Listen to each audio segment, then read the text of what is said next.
Good morning, السلام علیکم۔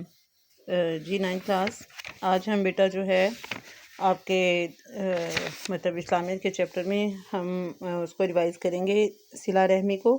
آپ نے اس چیپٹر کو اچھے طریقے سے ریوائز کرنا ہے، یعنی کہ اس طریقے سے اچھے طریقے سے اس کی آپ نے ریڈنگ کرنی ہے، اور اس کے بعد آپ نے جو ہے اس کے MCQs اور سوالات کے جوابات ریوائز کرنے ہیں۔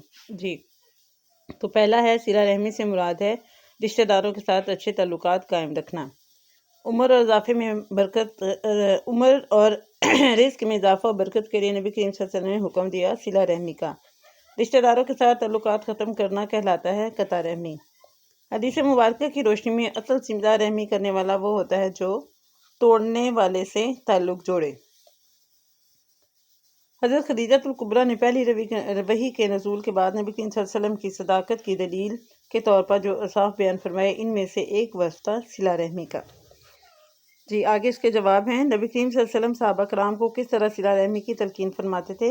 حضرت ابو طلحہ کے واقعے کی روشنی میں وضاحت کریں۔ جی یہاں سے دیکھیں، نبی کریم صلی اللہ علیہ وسلم کے اسوہ حسنہ سے صلہ رحمی اور رشتہ داروں کے ساتھ حسن سلوک کی تربیت ملتی ہے۔ آپ صلی اللہ علیہ وسلم نے صحابہ کرام رضی اللہ تعالیٰ عنہم کو رشتہ داروں سے صلہ رحمی کی تلقین کے ساتھ ساتھ ان کے حقوق ادا کرنے کی تلقین فرمائی۔ حضرت ابو طلحہ اپنا ایک خوبصورت اور گھنا باغ راہ خدا میں وقف کرنا چاہتے تھے۔ نبی اکرم صلی اللہ علیہ وسلم نے حضرت ابو طلحہ سے فرمایا کہ وہ اپنا باغ اپنے غریب رشتہ داروں کو دے دیں، چنانچہ انہوں نے وہ باغ اپنے عزیز اور اپنے چچا کے لڑکوں میں تقسیم کر دیا۔ جی آگے ہے، سوال نمبر 2 ہے کہ صلہ رحمی کی کوئی سی 2 صورتیں لکھیں۔ تو یہاں ہے صلہ رحمی کی 2 صورتیں یہ ہیں کہ اپنے قریبی رشتہ داروں کے ساتھ اچھے اور بہتر تعلقات قائم کرنا، آپس میں اتحاد و اتفاق سے رہنا، دکھ درد خوشی اور غمی میں ایک دوسرے کے ساتھ شانہ بشانہ چلنا، اور ایک دوسرے کے ساتھ رابطہ رکھنا اور ایک دوسرے کے ہاں آنا جانا۔ جی سوال نمبر 3 ہے، صلہ رحمی کے 2 فوائد اور قطع رحمی کے 2 نقصانات تحریر کریں۔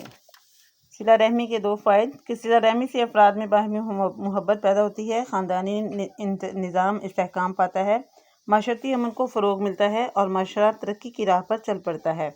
قطع رحمی سے افراد میں نفرت اور دشمنی پروان چڑھتی ہے، جس سے معاشرہ مختلف مسائل کا شکار ہوتا ہے اور خاندانی استحکام تہوبالا ہو جاتا ہے۔ جی اس کے بعد آپ دیکھیں، ہمارا جو چیپٹر ہے وہ ہے خواتین کے ساتھ حسن سلوک۔ اسی طرح آپ نے اس چیپٹر کو اچھی طریقے سے ریڈنگ کرنی ہے۔ ریڈنگ کرنے کے بعد پھر آپ نے اس کے جو ہے MCQs اور مختصر سوالات کے جوابات آپ نے یاد کرنے ہیں۔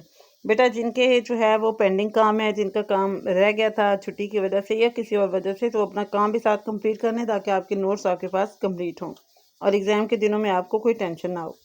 جی جنت کس کے قدموں میں ہے؟ ماں۔ کون سا شخص 2 انگلیوں کی طرح نبی کریم صلی اللہ علیہ وسلم کے قریب ہوگا؟ 2 بیٹیوں کی اچھی تربیت کرنے والا۔ نبی کریم صلی اللہ علیہ وسلم حضرت فاطمہ الزہرا کے احترام کے لیے کھڑے ہو جاتے تھے۔ نبی کریم صلی اللہ علیہ وسلم نے بھلائی کی وصیت فرمائی عورتوں کے ساتھ۔ نبی کریم صلی اللہ علیہ وسلم نے حضرت حلیمہ کے استقبال کے لیے اپنی چادر ان کے قدموں میں بچھائی۔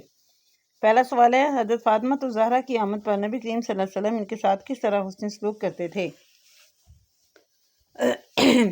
جی یہاں پہ یہ دیکھیں، حضرت عائشہ فرماتی ہیں کہ جب حضرت فاطمہ الزہرا نبی کریم صلی اللہ علیہ وسلم کی خدمت میں حاضر ہوتی تو آپ صلی اللہ علیہ وسلم انہیں خوش آمدید کہتے ہوئے کھڑے ہو جاتے، ان کا ہاتھ پکڑتے، ان کی پیشانی کو بوسہ دیتے اور انہیں اپنی جگہ پر بٹھاتے۔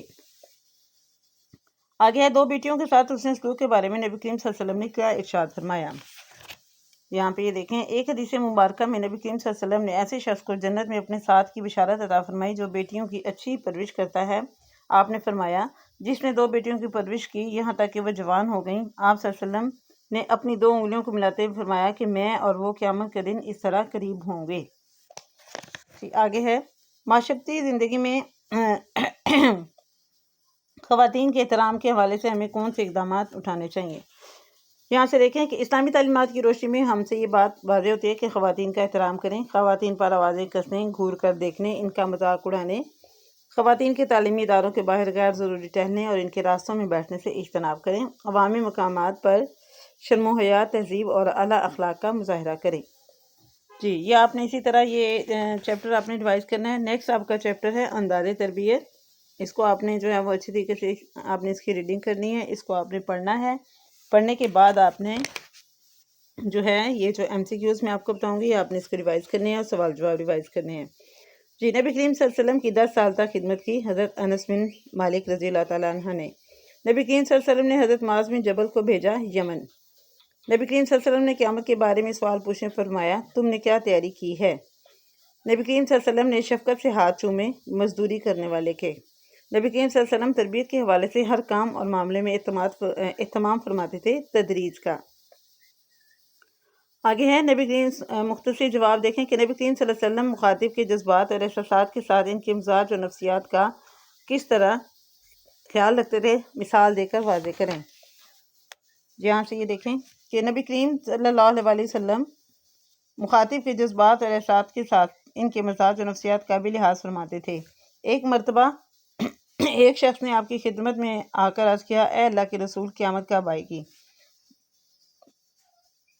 تو اے اللہ کے رسول قیامت کب آئے گی؟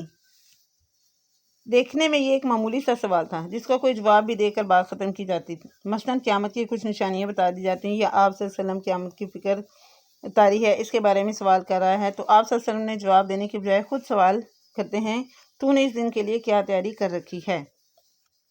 آپ صلی اللہ علیہ وسلم کی اس خوش اسلوبی نے سائل کو احتساب نفس اور اپنے اعمال کا جائزہ لینے پر آمادہ کیا۔ اگلا سوال ہے کہ نبی کریم صلی اللہ علیہ وسلم اصلاح تربیت کے لیے کس طرح گفتگو فرماتے تھے؟ نبی کریم صلی اللہ علیہ وسلم اصلاح تربیت کے لیے انداز تربیت کا بنیادی اصول یہ تھا کہ آپ خود عمل کر کے دکھایا اور اس کے بعد لوگوں کو اس کام میں جو ہے وہ اس کام کو اپنی زندگی کا حصہ بنا لیا۔ نبی کریم صلی اللہ علیہ وسلم جب کسی کی تربیت فرما رہے ہوتے تھے تو مخاطب کی استطاعت اور صلاحت کو سامنے رکھتے، بے محل گفتگو نہ فرماتے، موقع محل کا خصوصی لحاظ فرماتے۔